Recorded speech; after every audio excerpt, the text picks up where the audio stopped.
ईर्षा परेशान होती है और आइज़ल से कहती है कि आखिर तुम क्यों मेरे पीछे हाथ धोकर पड़ चुकी हो। तुम्हें शर्म आनी चाहिए क्योंकि तुम अपने बाप के सामने तो मुझे छोटी मामा के नाम से पुकारती हो, लेकिन पीछे से मेरा ही बेड़ा गर्क कर रही हो। आखिर तुम क्यों मेरे पीछे कर रही हो।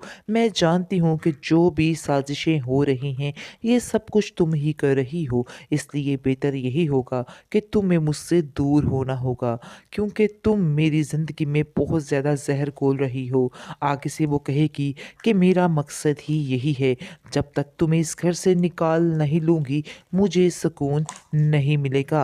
ये बात अच्छे तरीके से कमाल ने समझ ईर्षा लो। को साफ साफ धमकी दे दी है और कह दिया है कि अगर तुम्हारा बाप इधर होता तो मैं तुम्हें कभी माफ़ नहीं करता, तुम्हें यहाँ से चलता करता, यानी कि तुम्हें यहाँ पे नहीं रहने देता। लेकिन हम देखेंगे कि वो उसके बाप की वजह से खामोश हो चुका है, क्योंकि वो जानता है कि ईर्षा का और कहीं ठिकाना है ही नहीं, जिसकी वजह से मजबूरी उसको उसके साथ ज़िंदगी गुजारनी पड़ेगी।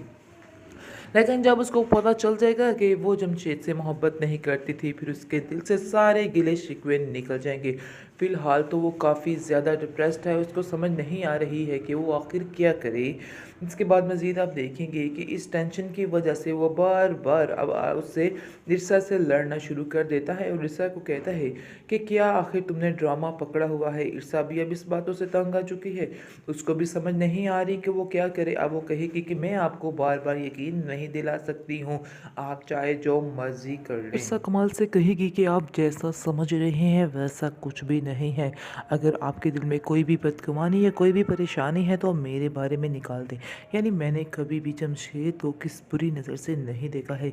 अगर मैं चाहती तो मैं कुछ भी कर सकती थी, लेकिन मैंने ऐसा कुछ भी नहीं किया है। तीन ड्रामा सीरियल फॉरकेस्ट एपिसोड में आप देखेंगे कि जमशेद जो है वो कह तो चुका है कि वो कभी भी ईर्षा से नहीं मिलेगा और ना ही उसका ध्यान दिल में लाएगा। आगे से उसकी बहन बानो कहेगी कि तुम नहीं समझ रहे हो कि ये तुम्हारे लिए बात कितनी मुश्किल है, तुम आखिर कैसे ईर्षा को भूल सकते हो। इस पर वो कहता है कि मैं ईर्षा की खुशी के लिए कुछ भी कर सकता हूँ, चाहे जो मर्जी हो जाए। इस पर वो कहती है कि मैं ये तो बात जानती हूँ कि तुम कभी भी ईर्षा को नहीं भूल पाओगे। आगे से कहेगा कि नहीं, मैंने अब ये चीज़ ठान ली है कि मैं ईर्षा की खुशी के लिए सारा कुछ करने को तैयार हूँ, चाहे जो मर्ज़ी हो जाए। इसके बाद आप देखेंगे कि बानो कहेगी कि मुझे ऐसा लगता है कि जैसे मुझे ईर्षा से ताल्लुक़ ख़त्म करना होगा, यानी कि इस हमारी वजह से उसके घर में कोई भी मुश्किलात ना आए, इसलिए बेहतर यही होगा कि अब हम ईर्षा से सारे ताल्लुक़ तोड़ लें, उससे कोई वास्ता कोई ताल्लुक़ ना रखें। इस पर जमशेद कहेगा हाँ, मेरा भी यही मानना है, हमें ऐसा ही करना चाहिए, क्योंकि जब तक हम उसके साथ रहेंगे उससे बातें करते रहेंगे वो कहीं ना कहीं उसका मेरे बारे में ख्याल आता ही रहेगा। इसलिए बेहतर यही है कि जितनी जल्दी हो सके ये काम हमें कर लेना चाहिए। और तुम भी अब ईर्षा से कोई बात ताल्लुक़ वास्ता मत रखना, अब हमें उसे भूलना ही होगा। इस पर उसकी माँ कहती है कि मैं ईर्षा को कभी माफ़ नहीं करूँगी जो कुछ उसने तुम्हारे साथ किया है। आगे से वो कहता है कि आप किस किस्म की बातें कर रही हैं, उसने आखिर क्या किया है, उसने तो कभी इस चीज़ का इजहार किया ही नहीं था जिसकी उसको सज़ा मिल रही है।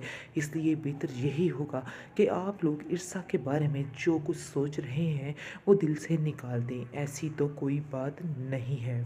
वो दिल ही दिल में सोचता है कि मैं ईर्षा को एक और मौका दूंगा और उसको आजमाऊंगा, क्योंकि मेरी भी तो एक पास था। तो क्या मैं इस पास्ट को भूल सका हूँ या अपनी बीवी को पहली को भूल सकता हूँ? नहीं भूल सकता। इसलिए मैं उम्मीद यही करूँगा कि ईर्षा जो है वो सिर्फ़ और सिर्फ मेरी ही रहेगी और किसी का उसकी ज़िंदगी में कोई अमल दखल नहीं होगा।